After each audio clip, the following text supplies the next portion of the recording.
कुमारी शैलजा को अशोक तंवर के मुकाबले जनता क्यों वोट करे? कुमारी शैलजा गुट वर्सेस भूपेंद्र हुड्डा गुट, ऐसा कुछ है क्या आपके हरियाणा में? होते हैं, प्रेशर ग्रुप्स होते हैं, हमारे भी हैं, क्यों नहीं होंगे? सब लोग मिलकर चुनाव लड़ रहे हैं। आए हुड्डा जी प्रचार करने आपका? हुड्डा जी तो आए ना आए, आपके पूर्व मुख्यमंत्री रहे हैं और स्टार प्रचारक तो भी हैं। ठीक है, मैं भी तो अपने आप में सीनियर हूँ। और ये SRK गुट की बात होती आप जैसे किसी स्मार्ट मीडिया पर्सन ने कहा, अच्छा SRK। गृह मंत्री ने भी ये कहा कि भाई हम तो 10 साल से हमने आरक्षण नहीं खत्म किया, और संविधान को भी उन्होंने कहा कि हमारे से कोई खतरा नहीं। तो क्या कांग्रेस एक फॉल्स नरेशन चला रही है? एक मिनट, MPs वगैरह लीडर्स के बयान देखिए ना आप, उन्होंने कहा है, कितने लोगों ने कहा है, कैसे नहीं कहा? तो बीजेपी के लोग ये पूछते हैं Modi versus who. Lalan top चुनाव यात्रा पावर्ड बाय मंगलदीप। प्रार्थना की महक प्रार्थना के बाद भी। प्रार्थना की महक प्रार्थना के बाद भी। हरियाणा की सबसे चर्चित सीटों में से एक सिरसा, और उस सिरसा पर सबसे चर्चित मुकाबला ऐसा जिस पर नजर सारे देश की है, पूरे हरियाणा की टिकी हुई है। यहाँ पर कांग्रेस से कुमारी शैलजा लड़ रही हैं, जो पूर्व केंद्रीय मंत्री रही हैं, और कांग्रेस में ही एक जमाने में PCC चीफ रहे अशोक तंवर, अब बीजेपी में जाके चुनाव लड़ रहे हैं। कुमारी शैलजा जी हमारे साथ हैं। चुनावी कैंपेन में आपने समय दिया, आपका बहुत बहुत स्वागत है। कैसा चल रहा है चुनाव? चुनाव ठीक लग रहा है, ठीक चल रहा है, लोगों का रिस्पांस भी अच्छा लग रहा है जी, और ज़मीन पर लोगों को एक बदलाव की इच्छा भी नज़र आ रही है। तो कई फैक्टर्स लग रहे हैं कि हम चुनाव जीत जाएंगे। आप इससे पहले अंबाला से चुनाव लड़ती थी? लड़ती थी नहीं, लड़ी थी। जी, आप सिरसा से भी MP रह चुकी हैं, 91 और 96 आई थिंक। यस। लेकिन आप इससे पहले वाला चुनाव अंबाला लड़ी, तो क्या जरूरत महसूस पड़ी कि अंबाला की जगह सिरसा आना पड़ा आपको? ज़रूरत तो ऐसा था कि आप जैसे लोगों ने भी सर्वे कराए, और हम कोई सर्वे नहीं कराते। मतलब मीडिया भी सर्वे कराता था, जो छपते थे, और पार्टी भी सर्वे कराती है, तो दोनों जगह का लगा। और फिर एक कारण ये भी कि ट्रेडिशनली कांग्रेस स्ट्रॉन्ग होल्ड रहा है ये मेरे फादर के समय से, और हमारा सीधा मुकाबला रहा था यहाँ पर क्षेत्रीय पार्टी से।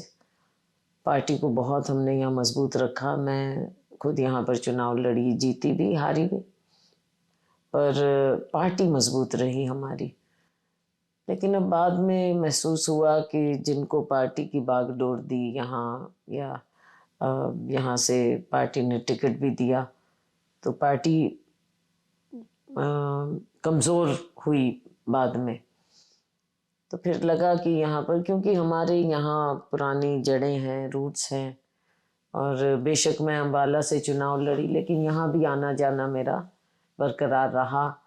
अब जैसे यहाँ से भी हूँ तो मैं अम्बाला में भी रखूँगी, क्योंकि ये तो देखो, लोगों से रिश्तों की भी बात होती है, और राजनीति में तो सबका साथ चलता है, और राजनीतिक दायरे हमारे होते हैं, तो यहाँ पर्सनल भी हमारा रहा। तो जब चुनाव नज़दीक आया तो लोगों से पूछा गया, तो बहुत लोगों की ये रही बात कि यहाँ से शैलजा को दोबारा चुनाव लड़ाया जाए।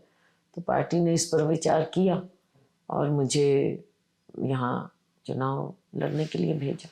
पिछली बार डॉक्टर अशोक तंवर कांग्रेस पार्टी से चुनाव लड़े, इस बार डॉक्टर अशोक तंवर बीजेपी से चुनाव लड़ रहे हैं।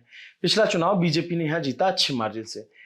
कुमारी शैलजा को अशोक तंवर के मुकाबले जनता क्यों वोट करे? अब कई फैक्टर्स हैं। मैं कभी किसी कैंपेन को पर्सनल नहीं बनाती, कभी आज तक नहीं बनाया मैंने। लेकिन ये तो आप देखेंगे कि जो सामने कैंडिडेट है, लोग उनकी पृष्ठभूमि को भी जज करते हैं, आकलन लगाते हैं कि कौन किस पार्टी में कब, ये सब चीज़ें देखते हैं लोग। और दूसरा फैक्टर जो आप कह रहे हैं 2019 के चुनाव का, उसमें वो कोई साधारण चुनाव तो था नहीं, उसमें दूसरे फैक्टर्स थे जो इतने मार्जिन्स पर हार को लेकर गए, हमारी हार को। और वो एक था कि उस समय बालाकोट हुआ था और हरियाणा में उसका बहुत असर पड़ा था। वो एक, अगर एक मेजर फैक्टर हम कहें तो वो एक मेजर फैक्टर उस समय था। और हमारे मार्जिन्स भी, हम बहुत मार्जिन से हारे थे। मैं खुद अम्बाला से 2.5 नहीं, 3.5 के करीब लाख से हारी थी। और बाकी भी हम मतलब बड़े ज़्यादा मार्जिन से हम हारे थे।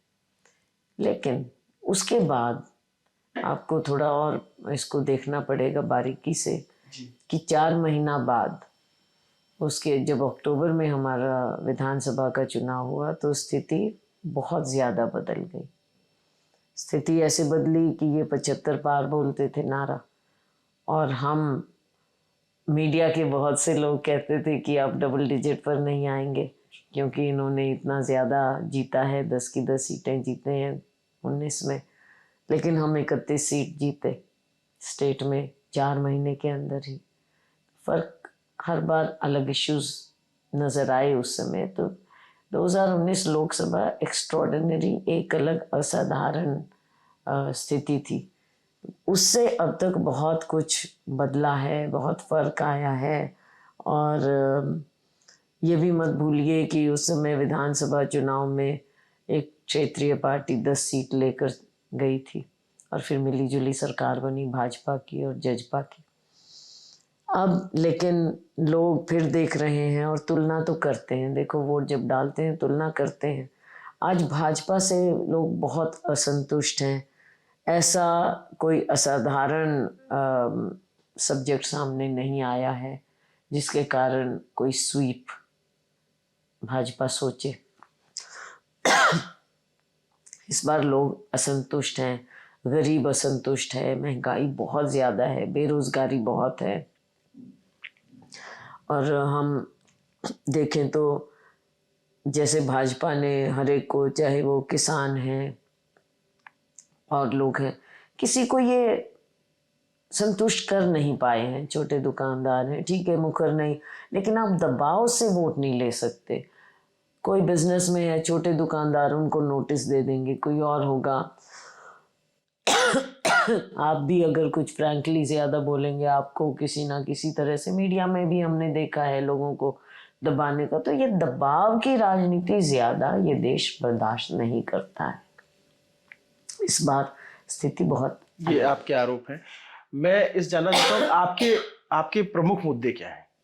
हमारे प्रमुख मुद्दे हैं कि लोगों का, अब देखो इतने साल जो पीछे हो गए, कोई नीति नहीं लाए, लोगों के रोज़गार के लिए कुछ नहीं लाए, गरीबों की गरीबी दूर करने के लिए कुछ नहीं लाए, किसानों के लिए कुछ नहीं लाए। तो हमने 5 न्याय और 25 गारंटी की बात की है। आगे आएंगे तो हमारा ये विजन, ये हमारा एजेंडा रहेगा कि जो 10 साल पीछे धकेल दिया है लोगों को, और केवल मंदिर का इशू हो या भगवान जी के नाम पर वोट, ये कब तक लेते रहेंगे? किस तरह से लच्छेदार भाषण देते रहेंगे और उसके दम पर सोचेंगे कि वोट लें? आज कांग्रेस में भी बहुत बदलाव आया है 10 साल में। राहुल जी ने 10,000 किलोमीटर की यात्रा की है। लोगों में एक अलग इम्प्रेशन राहुल जी का। 4,000? हाँ जी, 4,000 के? नहीं, 3500 के करीब तो पैदल यात्रा की है और 6500 के करीब दूसरी यात्रा जो की, तो कुल मिलाकर 10,000 के करीब देश में यात्रा हुई है। तो लोगों से एक कनेक्ट हुआ है, बहुत सी बातें उसमें उभर कर आई हैं। तो कई चीज़ होती हैं, कोई एक फैक्टर इतना नहीं, लेकिन आज के दिन हमें इस चीज़ का एक बदलाव नज़र आ रहा है लोगों। आपने कहा कि 10 साल में कांग्रेस में बहुत बदलाव आया, लेकिन मैं पिछले कई बार से हरियाणा आता हूँ, जब भी आता हूँ एक चीज नहीं बदल रही है। जो ये कहा जाता है, चाहे पत्रकार हों चाहे आम लोग हों, उनमें एक चर्चा रहती है, कुमारी शैलजा गुट वर्सेस भूपेंद्र हुड्डा गुट। ऐसा कुछ है क्या आपके हरियाणा में? देखो, ये किसी भी उसमें मैं ये कहूँ कि कुछ है या नहीं है, वो तो आप लोग ऑब्जर्व करते हैं। ठीक है, अपने अपने स्पेस के लिए, अपने राजनीतिक वजूद के लिए सब लोग अपना अपना काम करते हैं। ये हर संस्था में होता है, हर संगठन में होता है। तो इसमें मैं नहीं समझती कि कोई इतनी ज़्यादा बात है। होते हैं, प्रेशर ग्रुप्स होते हैं, हमारे भी हैं, क्यों नहीं होंगे? अच्छा, हर ये राजनीति का हिस्सा है। देखो, मैं कोई ऐसी नई बात नहीं कह रही हूँ आपको, ये राजनीति का हिस्सा होता है। पार्टी के अंदर भी आपको अपनी स्पेस के लिए करना होता है, पार्टी के बाहर भी, संगठन के अंदर भी, संगठन के बाहर भी, आपके चैनल में भी, चैनल के बाहर भी आपको कंपटीशन तो हर जगह है ना। क्लासरूम में बच्चे फर्स्ट आने के लिए कंपटीशन करते हैं ना, स्कूल से बाहर भी स्टेट में फर्स्ट आने के लिए करते हैं ना। तो इस चीज़ को इतना ज़्यादा नेगेटिव मैं नहीं समझती लेना चाहिए, क्योंकि चुनाव में आप देखेंगे, आप सिरसा में देख लीजिए, सब लोग मिलकर चुनाव लड़ रहे हैं। आए हुड्डा जी प्रचार करने आपका? हुड्डा जी तो आए ना आए, लेकिन नीचे सब लोग चुनाव लड़ रहे हैं। अकेली शैलजा तो लड़ती नहीं है। आपके पूर्व मुख्यमंत्री रहे हैं और स्टार प्रचारक तो भी हैं। ठीक है, मैं भी तो अपने आप में सीनियर हूँ, सब सीनियर हैं, कौन सीनियर नहीं है फिर? और ये SRK गुट की बात होती ये है, मीडिया क्रिएशन है। देखो मीडिया क्रिएशन है। हम वो कर रहे थे, एक बार कुछ मुद्दे उठा रहे थे, चंडीगढ़ में हम प्रेस कॉन्फ्रेंस कर रहे थे, तो वहीं आप जैसे किसी स्मार्ट मीडिया पर्सन ने कहा अच्छा SRK, तो उसी दिन से वो चल पड़ी बात। S मतलब शैलजा, R मतलब रणदीप सुरजेवाला, K मतलब किरण चौधरी। क्योंकि हम तीनों बैठे थे। तो किरण चौधरी की बेटी श्रुति चौधरी की टिकट कट गई। आप लोगों ने बहुत प्रयास किया, ऐसा था क्या कि भूपेंद्र हुड्डा जी नहीं चाहते थे कि वहां पे टिकट उनको? अब देखो, कई बातें होती हैं जो पार्टी के अंदर की होती हैं। अब आप ये समझेंगे कि मैं सारी बात आपके सामने करूंगी या शेयर करूंगी, वो तो होगा नहीं। एक बात बताइए, आपकी ये जो सीट है ये आरक्षित सीट है। मैं देख रहा हूँ कांग्रेस एक कैंपेन बहुत तेजी से बिल्ड कर रही है पिछले चुनाव में से, संविधान को लेकर के और आरक्षण को लेकर के। बीजेपी ने ऐसा कहीं नहीं कहा कि वो आरक्षण को खत्म करेंगे, या गृह मंत्री ने भी ये कहा कि भाई हम तो 10 साल से हमने आरक्षण नहीं खत्म किया, और संविधान को भी उन्होंने कहा कि हमारे से कोई खतरा नहीं, 10 साल से हमें कोई खतरा नहीं। तो क्या कांग्रेस एक फॉल्स नरेशन चला रही है? एक मिनट, आपने जो कहा कि भाई इन्होंने कभी नहीं कहा, आपने इतनी रिसर्च कर लिया, इनके MPs वगैरह लीडर्स के बयान देखिए ना आप। उन्होंने कहा है? कितने लोगों ने कहा है जी? कैसे नहीं कहा? एक गृह मंत्री जी ने नहीं कहा होगा। ये तो लोग कुछ कहते हैं, कहलवाते हैं, और फिर एक कोई कह देता है। भागवत जी ने और इन्होंने RSS ने नहीं कहा क्या? कितने लोगों ने कहा कि आरक्षण खत्म करने का समय या कुछ इस तरह की बातें? इनकी कंट्रोवर्सी कहाँ से आई है? हमने तो नहीं की, बीजेपी और RSS से आई है कंट्रोवर्सी। कैसे नहीं हुई? कांग्रेस ने कैसे अपने आप नहीं क्रिएट किया? कांग्रेस ने पिकअप किया है इनकी बातों को, और लोगों ने भी पिकअप किया है। अकेली कांग्रेस नहीं ये बात फैला रही, लोगों के बीच में आई है, क्योंकि इनके नेताओं के ऐसे कंट्रोवर्शियल बयान आए हैं। मतलब मैंने मोहन भागवत जी का तो बयान नहीं सुना, लेकिन सुना तो मैंने भी नहीं, हमने तो पढ़े हैं। अनंत हेगड़े और आज की बात नहीं है। हाँ, ये नेता और भी है ना जी, लेकिन उसका खंडन तो किया प्राइम मिनिस्टर ने। खंडन क्यों भाई? उनके नेताओं ने ऐसे कैसे बोल दिया? अच्छा, आप कैंपेन में बिजी हैं, मैं आपसे 2-3 सवाल और पूछ लेता हूँ जल्दी जल्दी। हरियाणा में आपको क्या लग रहा है, कितनी सीटें आ रही कांग्रेस की? देखो, मुझे लग रहा है कि जिस तरह से जमीन के नीचे एक फीलिंग बढ़ती जा रही है, अब 3-4 एक दिन बचे हैं, आप हैरान मत होइए कि अगर 10 की 10 सीट हमारा जो गठबंधन है, गठबंधन 10 की 10 सीट भी जीत सकता है। यह आपका दावा है? लग रहा है लोगों की रिएक्शन से। कंफर्म कितना मान रही हैं आप? 10 भी कंफर्म हो सकती है। अच्छा, आपकी सीट भी होगी उसमें? अब मुझे तो विश्वास है कि लोगों का साथ जिस प्रकार से हमें मिल रहा है, हम लोगों पर विश्वास करते हैं कि सीट हम जीत सकते हैं। ओवरऑल चुनाव में आप तो सीनियर लीडर हैं कि सेंट्रल की पॉलिटिक्स में भी इन्वॉल्व रहती हैं, ओवरऑल आप इंडिया गठबंधन का 2024 में क्या भविष्य देखती हैं? देखिए, एक जो शुरुआत की, एक इसमें नीचे अच्छा ट्रैक्शन मिला है लोगों में, और जिस तरह से देखो, कई बार क्या होता है, इतिहास में भी हमने देखा है, कई बार क्या होता है कि लोग जब मन बना लें, जैसे कि फॉर एग्जांपल 2004 में कोई नहीं कहता था, कोई मीडिया वाले तब आप पता नहीं थे कि नहीं, लेकिन तब कोई नहीं कहता था कि भाजपा और वाजपेयी जी दोबारा नहीं बनेंगे। लेकिन इंडिया शाइनिंग, ये वो सब धरा का धरा रह गया। तो लोगों का मूड जब बनता है तो कुछ भी हो सकता है, और हर चरण में हम देख रहे हैं, अब 5 चरण हो गए हैं, हर चरण में भाजपा कमज़ोर होती नज़र आ रही है, और इनके नेताओं के भी जिस तरह के बयान, कोई इश्यूज नहीं, और केवल कभी भगवान राम जी का नाम, कभी मंदिर की बात, कभी कुछ ठोस इश्यूज लेकर ये नहीं आ रहे। माननीय प्रधानमंत्री जी का भी बयान सुनकर बहुत अजीब लगा मुझे भी, मतलब कि क्या कह रहे हैं, अडानी अंबानी टेम्पो भर के पैसे, ऐसे लग रहा है कि ये कहीं नर्वस होते जा रहे हैं भाजपा वाले भी। ऐसा आपको लग रहा है? वरना ऐसे बयान। अच्छा, आप अगर मान लीजिए कि इंडिया गठबंधन जीतता है तो बीजेपी के लोग ये पूछते हैं मोदी वर्सेस हु।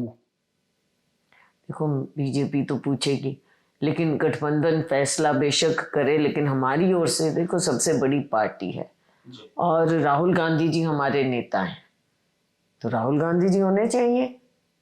प्रधानमंत्री आप क्या कहती हैं, राहुल गांधी? क्यों नहीं होने चाहिए?